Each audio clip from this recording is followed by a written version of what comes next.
you feel at 6? Invincible, creative, beautiful, funny? Remember when those feelings began to change? What happened to your emerging sense of self? Gradually, the world and its expectations of you began to change it.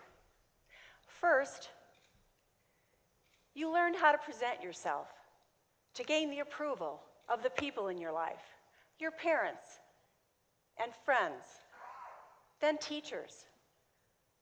What happened to those feelings of self-worth and confidence, your self-esteem, as your evolving social self bumped heads with the tender blossoming of your true self? For girls today, self-esteem peaks at age 9, and then it plummets. But wait, our girls are the future leaders who will change the world. They're the digital natives that were born with emerging technology at their fingertips. What happens with self-esteem after age 9? As bodies begin to change, self-esteem becomes closely linked to image. Girls really just can't feel that they measure up to the standards of beauty around them.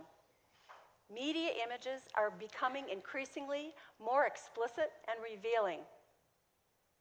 And this is the feminine model our girls are measuring themselves against.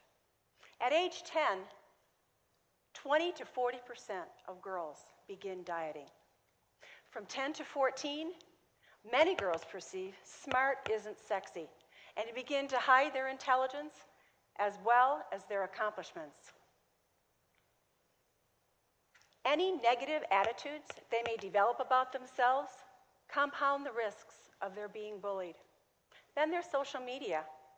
Preteens and teens are perfecting their skills at texting and instant messaging before they really learn the art of face-to-face conversation. So what do we do to help? This was the question on my mind 4 years ago at a women's retreat. Women from their 20s to their 80s told one amazing story after the other. Courage and joy, success and failure, achieving a goal, then falling flat on their face, rising and trying again. And suddenly it struck me, what if each one of us had a young girl sitting by her side? What learning could occur, not only for the girls, but for the women too? In my own life, I'd seen the power of intergenerational pairs of women and girls. For instance, my cousin Sandy. As she grew from a carefree 6-year-old to her own challenging preteen years, she shared her feelings along with her dreams and frustrations and a wicked silly side with her mom's younger sister, her Aunt Margie. Someone who listened, held conversations with her that made her feel heard and respected, shared experiences with her that made her feel competent.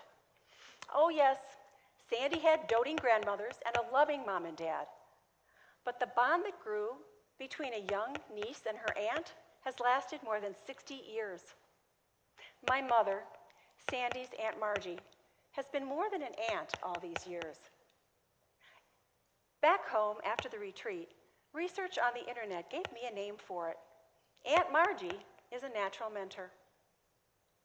Adults who sustain a caring relationship with the young person already in their life are natural mentors. They're not the parents. They supplement and enhance the work of a young person's parent. But only 1 in 5 teenagers in the United States today has the necessary team of adults in their lives needed for them to thrive. And yet, despite the very real need for natural mentors, women often discount our gifts and focus instead on our deficiencies.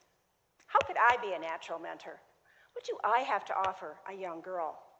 And what on earth do I do when she rolls her eyes at me? But the girls do need us. They're asking for our presence in their lives. Research of over 1,300 teenagers reported they said, "Spend time with us. Let us tackle hard projects with you. Show confidence in us. Listen to us. Laugh with us. Here in our own state, the New Mexico Community Foundation reports lack of role models and low self-esteem are number 3 and number 4 on the list of challenges faced by women and girls. As we each agree to embrace the role of natural mentors, we agree to have a voice in shaping the leaders of the future.